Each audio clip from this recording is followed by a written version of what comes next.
About 5 years ago, I lived downtown in a major city in the US. I have always been a night person, so I would often find myself bored after my roommate went to sleep. To pass the time, I used to go for long walks and spend the time thinking. This was my usual routine for years, walking alone at night and never once having a reason to feel afraid. I used to joke with my roommate that even the drug dealers in the city were polite, but all of that changed in just a few minutes one evening. It was Wednesday, somewhere between midnight and 1 in the morning, and I was walking near a police-patrolled park quite a ways from my apartment. It was very dead for a weeknight, and very little traffic. Almost no one was on foot. The park, as it was most nights, was completely empty. I turned down a short side street in order to loop back to my apartments when I first noticed him. At the far end of the street, on my side, was the silhouette of a man, dancing. It was a strange dance, similar to a waltz, but he finished each move with an odd forward stride. I guess you could say he was dance walking, and headed straight for me. Deciding he was probably drunk, I stepped as close as I could to the road to give him the majority of the sidewalk to pass me by. The closer he got, the more I realized how gracefully he was moving. He was very tall and lanky, wearing an old suit. He danced closer until I could make out his face. His eyes were open wide, head tilted back slightly, looking off at the sky. His mouth was formed into a painfully wide cartoon of a smile, and between the eyes and the smile, I decided to cross the street before he danced any closer. I took my eyes off him and crossed the empty street. As I reached the other side, I glanced back and then stopped dead in my tracks. He had stopped dancing and was standing with one foot in the street, perfectly parallel to me. He was facing me, but still looking skyward, a sinister smile still wide on his lips.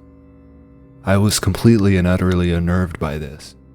I started walking again, but kept my eyes on the man. He didn't move. Once I had put about half a block between us, I turned away from him for a moment to watch the sidewalk. The street and sidewalk ahead of me were completely empty.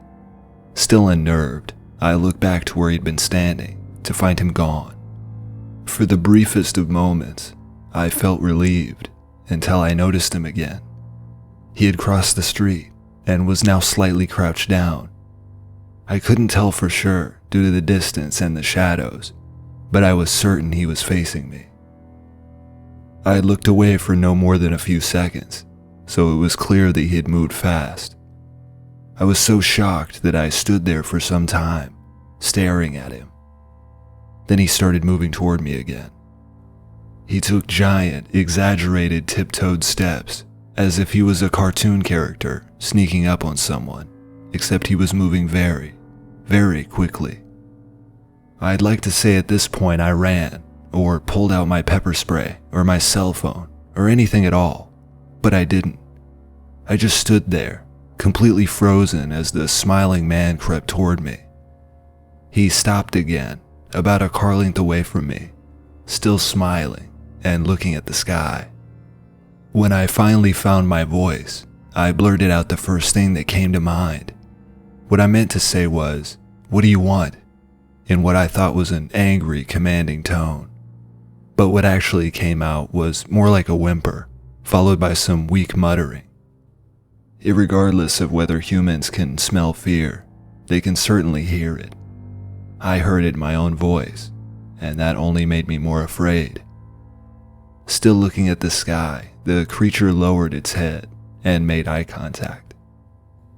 His wide, sinister smile sent shivers down my spine as he focused on me with his large, deranged eyes. I turned suddenly, hoping to throw it off by running, but I only made it a few feet before what felt like claws sunk deep into the skin on my back. I screamed for help as a force knocked me to the ground, and it all went black. I don't know how long I was out for, but when I woke up, I was being stared at by a small group of people. I looked around, noticing that the sun was just coming up, and my roommate amongst the crowd, shaking me awake. My back ached in sharp, paralyzing pain as I took in my surroundings. I had somehow made it all the way back to the front of my apartment building. After some minutes, an ambulance pulled up, and I was taken to the hospital. The police asked me some questions about my attacker until we were interrupted by another officer pulling out his phone. He'd explained that he'd convinced a nearby liquor store owner to provide their security camera footage. He pressed play as I watched closely. The footage was grainy, but I could see my unmistakable hoodie coming down the street. I was dancing, doing the same waltz as the man I'd been attacked by. Instead, my head was slumped down, orchestrating the moves perfectly, seemingly without looking, dancing down the street.